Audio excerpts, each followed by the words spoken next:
ಹಾವು ಸಾಯಬಾರ್ದು, ಕೋಲು ಮುರಿಬಾರ್ದು. ಇದು ಕಾಂಗ್ರೆಸ್ ಹೈಕಮಾಂಡ್ನ ಆಟ. ಹಾಗಂತ ಪ್ರಾಯೋಜಿತ ಯುದ್ಧವೂ ಅಲ್ಲ.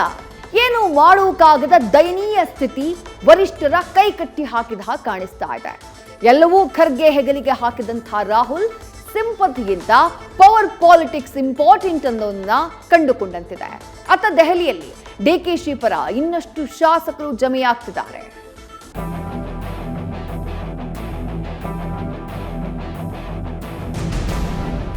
ನನ್ನ ಹತ್ರ ಯಾವ ಬಣ್ಣನೂ ಇಲ್ಲ, ನಾನು ಯಾವ ಬಣ್ಣದ ನಾಯಕನೂ ಇಲ್ಲ.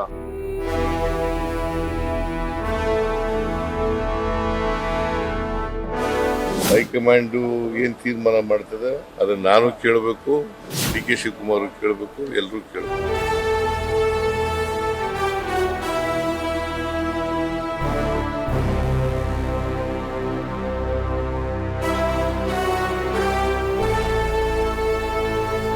ಹೌದು, ನಾನೇ ಮುಂದುವರಿತೀನಿ, ಬಜೆಟ್ನು ನಾನೇ ಮಂಡಿಸ್ತೀನಿ. ಮನೆಯೊಂದು 3 ಬಾಗಿಲು.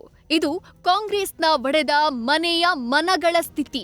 ಸರ್ಕಾರಕ್ಕೆ 2.5 ವರ್ಷ ತುಂಬಿ ತುಳುಕಿದ ಬಳಿಕ ಕುರ್ಚಿಗಾಗಿ ಸಂಘರ್ಷ ಜೋರಾಗಿದೆ. ಪವರ್ಗಾಗಿ ಪ್ರೆಷರ್ ಪಾಲಿಟಿಕ್ಸ್ ಬಿಲ್ಡ್ ಆಗ್ತಿದ್ದು ಡೆಲ್ಲಿಯ ಹಸ್ತದಂಗಳ ಫುಲ್ ರಶ್ ಆಗಿದೆ. ಕುರ್ಚಿ ಕದನಕ್ಕಾಗಿ ಪಾಲಿಟಿಕಲ್ ಜಾಮ್ ಆಗಿದೆ.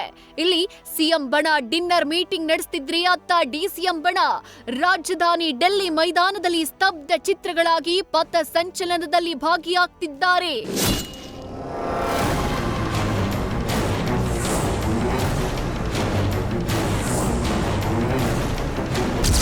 ಸಿಎಂ ಸಿದ್ದು ಡಿಸಿಎಂ ಡಿಕೆ ಮಧ್ಯೆ ಪವರ್ ಪಾಲಿಟಿಕ್ಸ್. ಅಂತರ್ಯುದ್ಧಕ್ಕೆ ಮೊಳಗಿದ ಬಂಡೆ ಬ್ರದರ್ಸ್ ಕಹಳೆ.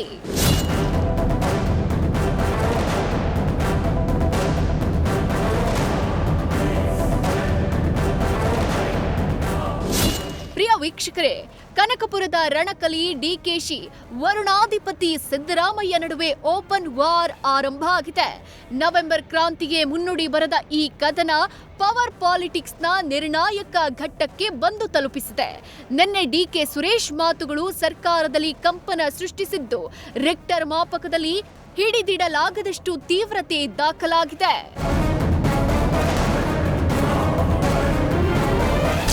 ದೆಹಲಿಯಲ್ಲಿ ಶುರುವಾಯಿತ ಡಿಕೆಶಿ ಬಣದ ಅಸಲಿ ಆಟ. ಡೆಲ್ಲಿಯಲ್ಲೇ ಬೀಡು ಬಿಟ್ಟು ಬಂಡೆ ಪಡೆ ಪಟ್ಟಕ್ಕಾಗಿ ಪಟ್ಟು.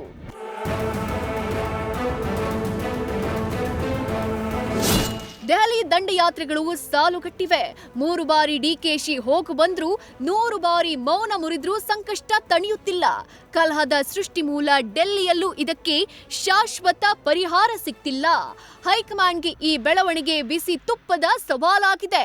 ಕುರ್ಚಿ ಕುರುಕ್ಷೇತ್ರ ಡೆಲ್ಲಿಯ ಹಸ್ತದಂಗಳವು ಯುದ್ಧ ಭೂಮಿಯಾಗ್ತಿದ್ರು. ಪ್ರೆಷರ್ ಬಾಂಬ್ಗೆ ಉತ್ತರಿಸದೆ ಬೆನ್ನು ತೋರ್ತಿದೆ. ಹೈಕಮಾಂಡ್ ಮೇಲೆ ಡಿಕೆಶಿ ಪಡೆ ಒತ್ತಡ ತಂತ್ರಗಾರಿಕೆ ಮಾಡ್ತಿದೆ. ಇನ್ನು 3 ದಿನಗಳ ಕಾಲ ದೆಹಲಿಯಲ್ಲಿ ಉಳಿಯೋಕೆ ನಿರ್ಧಾರ ಮಾಡಲಾಗಿದೆ. ನಾಳೆಯ ವೇಳೆಗೆ ಡೆಲ್ಲಿಯಲ್ಲಿ 40 ಜನ ಶಾಸಕರು ಸೇರ್ತಾರೆ ಅನ್ನೋ ಸುದ್ದಿ ಇದೆ. ದೆಹಲಿಯಲ್ಲಿರೋ ಡಿಕೆ ಶಿವಕುಮಾರ್ ಬಣದಿಂದಲೇ ಈ ಬಗ್ಗೆ ಮಾಹಿತಿ ಸಿಗ್ತಿದೆ. ಈಗ ಸದ್ಯ ನಾವು 8 ಜನ ಇದ್ದೀವಿ. ಆದ್ರೆ ದೆಹಲಿಯ ನಾನಾ ಭಾಗದಲ್ಲಿ ಸುಮಾರು 18ರಿಂದ 20 ಶಾಸಕರಿದ್ದಾರೆ. ಇಂದು ರಾತ್ರಿ ಮತ್ತು ನಾಳೆ ವೇಳೆಗೆ ಮತ್ತಷ್ಟು ಶಾಸಕರು ದೆಹಲಿಗೆ ಬರ್ತಾರೆ. ಬಹುತೇಕ ನಾಳೆ ಸಂಜೆ ವೇಳೆಗೆ 40 ಶಾಸಕರು ದೆಹಲಿಯಲ್ಲಿ ಪರೇಡ್ ನಡೆಸಲಿದ್ದಾರೆ ಅನ್ನೋ ಮಾಹಿತಿ ಇದೆ. ನಂತರ ಹೈಕಮಾಂಡ್ ನಾಯಕರ ಭೇಟಿ ಮಾಡಿ ಡಿಕೆಶಿಗೆ ಭರವಸೆ ನೀಡಿರೋ ಹಾಗೆ ನೋಡಿಕೊಳ್ಳುವಂತೆ ಒತ್ತಡ ಹೇರ್ತಿವೆ ಅಂತಿದ್ದಾರೆ. ಆದ್ರೆ ಡೆಲ್ಲಿ ತಂಡದಲ್ಲಿರೋ ಶೃಂಗೇರಿ ಶಾಸಕ ಟಿಡಿ ರಾಜೇಗೌಡ ಕ್ಷೇತ್ರದ ಕಾರ್ಯದ ನಿಮಿತ್ತ ದೆಹಲಿಗೆ ಬಂದಿದ್ದಾಗ ಹೇಳ್ತಿದ್ದಾರೆ, ಕೇಂದ್ರ ಸಚಿವ ಪ್ರಹ್ಲಾದ್ ಜೋಶಿ ಭೇಟಿ ಮಾಡಿದ್ದೆ, ಕುಮಾರಸ್ವಾಮಿ ಭೇಟಿ ಸಾಧ್ಯವಾಗಿಲ್ಲ ಅಂತಿದ್ದಾರೆ. ಇನ್ನು ಖರ್ಗೆ ಕೆಸಿ ವೇಣುಗೋಪಾಲ್ರನ್ನ ಜಿಲ್ಲೆಗೆ ಸಚಿವ ಸ್ಥಾನ ನೀಡುವಂತೆ ಮನವಿ ಮಾಡಿದ್ದಾಗ ಹೇಳಿದ್ದಾರೆ. ಬಿಜೆಪಿ ಇರುವಂತ ಕಾನ್ಸ್ಟಿಟ್ಯೂನ್ಸಿ ಅಲ್ಲಿ ಗೆದ್ದು ಬಂದಿದ್ದೀವಿ, ಜಿಲ್ಲೆಯಲ್ಲಿ 5 ಗೆದ್ದಿದ್ವಿ, ನಮ್ಮ ಜಿಲ್ಲೆಗೆ ಒಂದು ಅವಕಾಶ ಕೊಡಿ ಅಂತ ಕೇಳಿದ್ವಿ. ನನಗೆ ಕೊಡಿ ಅಂತಲ್ಲ, ನಮ್ಮ ಜಿಲ್ಲೆಗೆ ಒಂದು ಅವಕಾಶ ಕೊಡಿ ಅಂತ. ಅಲ್ಲಿಂದ ಬಂದ್ಮೇಲೆ ಭೇಟಿ ಮಾಡ್ತೀನಿ ಅಂತೇಳಿ ನಂಗೆ ಟ್ರೈನ್ ಕೊಟ್ಟರು. ಹಂಗಾಗಿ ನಾನು ಗೇಟಿಂದಲೇ ಹೊರಗಡೆ ಬಂದೆ. ಅದಾದಂತ ನಾನು ಭೇಟಿ ಮಾಡಕ್ಕೆ ಹೋದಾಗ ಅಲ್ಲಿ ಬೇರೆ ಬೇರೆ ಶಾಸಕರುಗಳಿದ್ದರು. ನನಗೇನು ಸೀಮಿತ, ನನ್ನ ವ್ಯಾಪ್ತಿಗೆ ಏನೇನು ಬರ್ತದೆ ಅಷ್ಟು ವಿಚಾರಗಳನ್ನ ಪ್ರಸ್ತಾಪ ಮಾಡಿ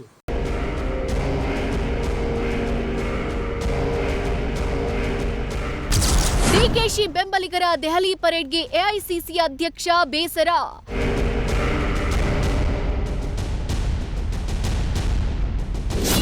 ಡಿಕೆಶಿ ಬೆಂಬಲಿಗರ ದೆಹಲಿ ಪರೇಡ್ಗೆ ಎಐಸಿಸಿ ಅಧ್ಯಕ್ಷ ಮಲ್ಲಿಕಾರ್ಜುನ ಖರ್ಗೆ ಬೇಸರ ಹೊರಹಾಕಿದ್ದಾರೆ. ಏಕಾಏಕಿ ಡಿಕೆಶಿ ಬೆಂಬಲಿಗ ಸಚಿವರು ಶಾಸಕರ ಆಗಮನಕ್ಕೆ ಮಲ್ಲಿಕಾರ್ಜುನ ಖರ್ಗೆ ಗರಂ ಆಗಿದ್ದಾರೆ ಅನ್ನೋ ಮಾಹಿತಿ ಸಿಕ್ಕಿದೆ. ರಾಜ್ಯದಲ್ಲಿ ಯಾವೊಬ್ಬ ವ್ಯಕ್ತಿಯಿಂದ ಪಕ್ಷ ಅಧಿಕಾರಕ್ಕೆ ಬಂದಿಲ್ಲ ಅಂತ ಗರಂ ಆದ ಖರ್ಗೆ, ಸರ್ಕಾರ ಅಸ್ತಿತ್ವಕ್ಕೆ ಬರೋಕೆ ಪಕ್ಷದ ಎಲ್ಲ ನಾಯಕರ ಶ್ರಮ ಇದೆ. ಸುಭದ್ರ ಸರ್ಕಾರ ಇದ್ರೂ ಗೊಂದಲ ಸೃಷ್ಟಿಸೋದು ಎಷ್ಟು ಸರಿ ಅಂತ ಪ್ರಶ್ನೆ ಮಾಡಿದ್ದಾರೆ. ಪಕ್ಷದ ನಾಯಕರ ಈ ರೀತಿಯ ಅಶಿಸ್ತಿನ ನಾವು ಸಹಿಸೋದಿಲ್ಲ. ಏಕಾಏಕಿ ಗುಂಪುಗೂಡಿ ಎಲ್ಲರೂ ದೆಹಲಿಗೆ ಬಂದಿದ್ ಯಾಕೆ ಅಂತ ಗರಂ ಆಗಿದ್ದಾರೆ. ಶಕ್ತಿ ಪ್ರದರ್ಶನದಂತೆ ಬೆಂಬಿಸಲು ಬಂದ ನಿಮ್ಮ ನಡೆ ಸರ್ಕಾರ ಪಕ್ಷಕ್ಕೆ ಡ್ಯಾಮೇಜ್ ಅಂತ ಕಿಡಿಕಾರಿದ್ದಾರೆ. ಈ ರೀತಿಯ ಅಶಿಸ್ತನ್ನ ನಾವು ಸಹಿಸುವುದಿಲ್ಲ ಅಂತ ತಿಳಿ ಹೇಳಿರುವ ಖರ್ಗೆ ಇವತ್ತು ರಾಜ್ಯಕ್ಕೆ ಬರ್ತಿದ್ದು, ನಾಳೆ ಬೆಂಗಳೂರಲ್ಲಿ ಮ್ಯಾರಥಾನ್ ಮೀಟಿಂಗ್ಗಳ ನಿರೀಕ್ಷೆ ಇದೆ. ಈ ಸಂಘರ್ಷ ಈ ಸ್ವರೂಪಕ್ಕೆ ತಿರುಗಿದ್ರು ಖರ್ಗೆ ಹೊರತು ಇತರೆ ಹೈಕಮಾಂಡ್ ನಾಯಕರು ಮೌನಕ್ಕೆ ಜಾರಿದ್ದು, ಸಿದ್ದು ಡಿಕೆಶಿಗೆ ಸಹನೆಯ ಪಾಠ ಹೇಳೋ ಸ್ಥಿತಿಯಲ್ಲಿಲ್ಲ. ಹೀಗಾಗಿ ಕುರ್ಚಿ ಪ್ರಹಸನಕ್ಕೆ ವಿರಾಮದ ಲಕ್ಷಣಗಳು ಕಾಣ್ತಿಲ್ಲ.